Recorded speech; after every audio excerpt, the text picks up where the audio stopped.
Good morning, everyone. Hi, it's Jeff Fitzpatrick.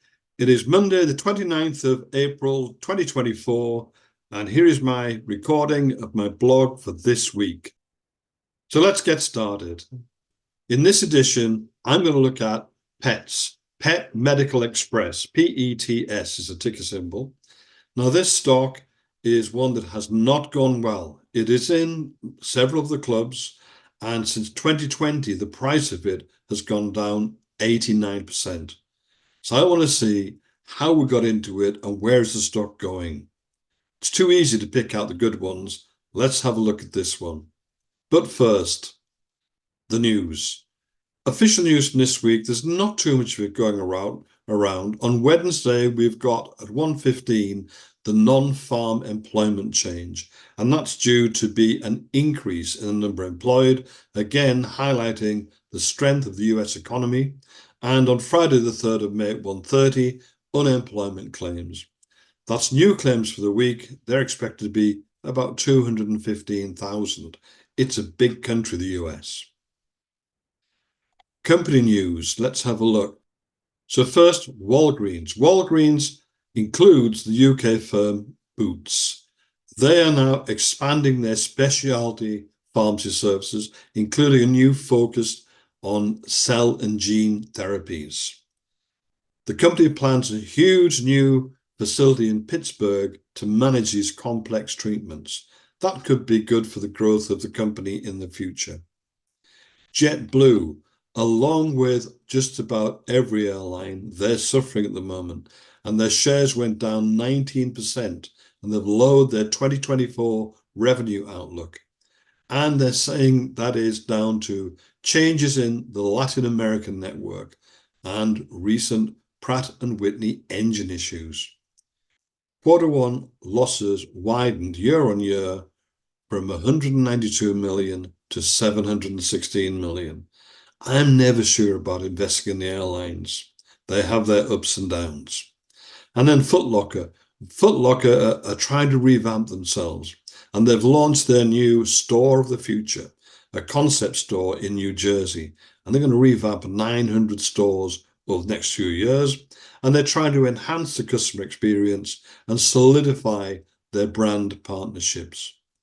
Of course, there's lots of competition for footwear, especially casual footwear online. So we'll see how that goes. And now some big news from the New York Stock Exchange. They are considering 24-hour trading, and market participants are being pulled on the idea. I know which way I'll vote. I spend too much time doing this as it is, but let's see how it goes. Now, we're in the middle of earnings seasons, and I counted 69 earnings announcements that are due this week or next week out of the 222 stocks that I follow closely. So I'm going to change this slightly. I'm going to mention the stocks that have earnings when I look at the stocks that I want to put on my dance card. And thankfully, we had falling indices last week across the board, I think it was. And this week, we've got a bit of a bounce back.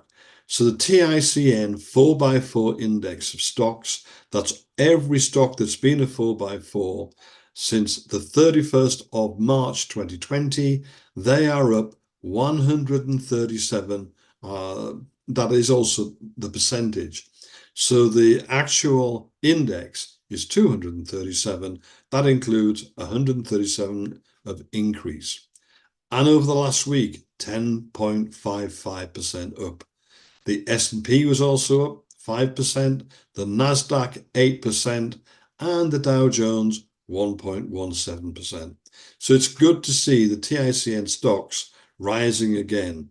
I was beginning to wonder what was happening with them. So let's have a look at PETS, Pet Medical Express.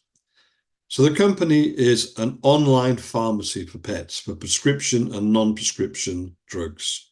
And the stock price has fallen, as we say, 89% over the last 4 years. They get a safety performance and of 3, a performance score of 3 from Value Line. Their financial strength is B+, The beta is 0.65, that's quite high. The industry that they are in is the internet industry, and that industry is ranked at 18. The multiple on buying the stock, the book value per share is $5.87. So that means the multiple is 0.7. So in other words, you can get $100 worth of assets of this business for $70. So that's actually a good thing. But they're facing challenges from larger competitors and have got declining profitability. And it's that declining profitability which is pulling the stock price down. However, they're trying to get out of this. They've appointed a new management team, and they've made some strategic investments and also got some new partnerships and acquisitions. The investments have led to a positive revenue growth, but challenges remain, including high expenses and a negative operating margin. Let's have a look at the chart. And here it is. This is a daily chart. So if we look at this, we can see we've certainly got a long-term decline. And if we were just to look at the indicators, then they're not too bad. But let's go back and look at this again now as a quarterly chart. Each of these candlesticks represents a quarter. This thing has been going down for a long time, and it is nearly back to where it started, which is there. I mean, we're not far off being back to the launch price. Even if we look at that as a yearly price, there we go. So for the last 4 years, well, including this year, it's been coming down. So how come we got into it? Well, if you look at this is some of the trading history of the Diamond Investment Club with Pets. And they got into it in September 2021 with a $40 strike price put and got a very handsome $10.10 of premium for that. However, and at that time, looking back, looking at the value line reports and the information to hand and also the indicators, it looked like a reasonable prospect. I can understand how the decision was taken. But since then, it's been a constant downward cycle. And we've seen the scores on value line fall. At one point, there were 3 for timeliness, 3 for value, and then it came down to 4. Really, I think it could probably be with a 5.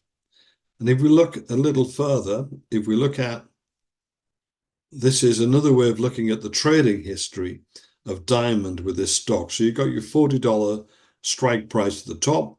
There was actually no spend.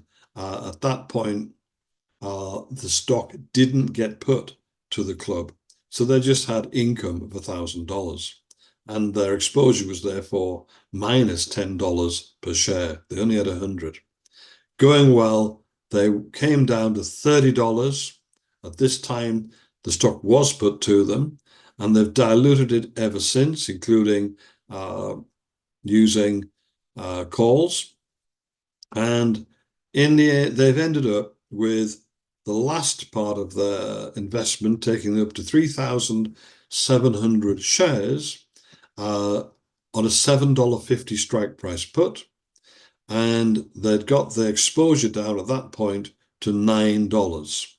So at least they're not stuck up there at $30. They've really done some work to bring it down. In fact, this is a clear demonstration of how that could be done. But there's more to be done yet. And what they're currently considering are $5 strike price puts, to sell the stock and replace it with a $5 put. If they could do that, they would bring the exposure down from $9 to $8.73. That would be using a September put. However, that's not so brilliant yet. I think they can normally bring it down. As you can see, the exposure's fallen by greater amounts than that. So we want to bring it down further, but we want to do it without really committing to any more of the stock. So we're looking for volatility to increase, and therefore the difference between the current exposure and the forecast exposure using these trades to give us a bigger gap. And that's where we're going with it. Now, this actually still scores 3 for timeliness and 3 for safety. So we're playing around down the bottom here. It is not such a huge risk. And I think the club will probably keep going with it. So it's time to look at the stocks for this week, and I'm doing it a little bit differently. I'm still taking into account all of my filters, timeliness, safety scores, quality value, stochastics, RSI, the risk to reward ratio, when earnings are due, and the price. However, what I've done is said, well, let's look at what is covered on Sunday evening. And Owen's webinar on Sunday, the 27th of April, was a really good one. Should definitely watch it if you get the chance. He is now going through only 4x4 stocks and 3x4 stocks. I'm keeping the list up to date for him. And from that list, he came up with 35 that he gave a very good analysis on using the daily charts. So there were 35 out of 80 stocks that would make the watch list. Now, I took the 35 stocks that he highlighted and said, okay, I'm only interested if they've got a value line timeliness score of 1, 2, or 3, and a value line safety score of 1, 2, or 3. So taking the other ones out, I'm down now to 24. So here they are. So we've got next I looked at the earnings. When are the earnings due out? And if they're within the next 2 weeks, I've highlighted them in yellow here. Now that some of them are pretty close. I mean, we've got only a day or two for some of these. And at that point, there may become very good trades once we've seen the effects of the earnings announcement. So I'm not taking them off this list. I'm just saying, don't look at them until we get the earnings out. The quality and price, they're all okay because they came from the list originally. So I know they're all right. I've got the ticker symbol here. And when I'm using Microsoft Excel, I generally put in the exchange just to make sure that we're dealing with the right stock.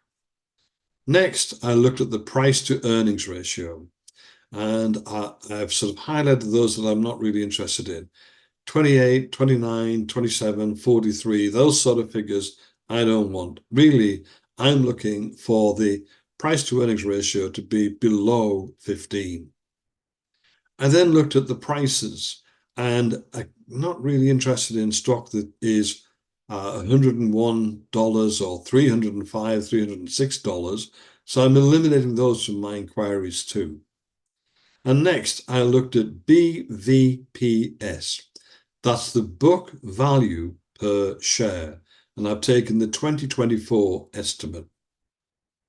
Now, within these, I use them to calculate the multiple.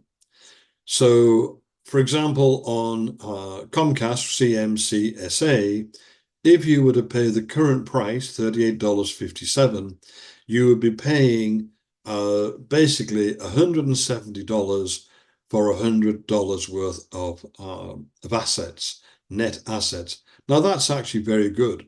Some people will take up to 3.5 times. If we can get them below 3.5 or even below 1 and get the quality still, that's excellent. So let's see what we got. I've eliminated a few more there. So I'm not really, don't want Nike. It's still actually a bit high anyway. It should come down to $90 before we're interested. But at 9.8 as a multiple, no. And also Match.com at 21.3 as a multiple, no thank you.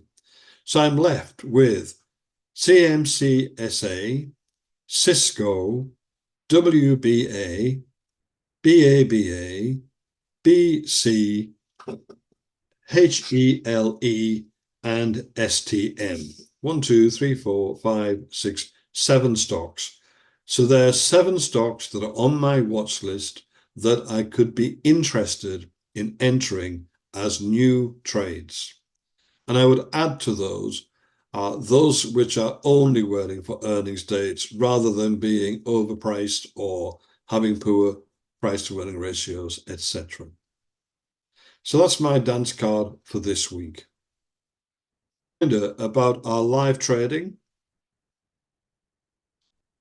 A reminder about our live training at the Sofitel Terminal 5, Heathrow, London, 21st of June. That's only PM. We'll be really looking at live trading there and sorting out issues that people bring with them. On the Saturday, we'll be spending all day looking at calculating scores for quality and value. And I'm looking at modernizing how we do that. So there should be some new input there and some new ideas. And then on the Sunday, we're looking at trading options and a lot of the new material. What new research is throwing up? What new ideas are taking root? If you are serious about trading options, you should be with us for at least the Sunday. If you want to book, it's at myinvestmentclub.co.uk. On the front page, there is a button for the event. Click on there and you get through to the booking details. And finally, last reminder for anybody that hasn't read or listened to my book yet, it's still doing well out there and it's still getting a lot of plaudits. So if you fancy a read, there is a very good option for you. Okay, thank you very much. I'll see you next week.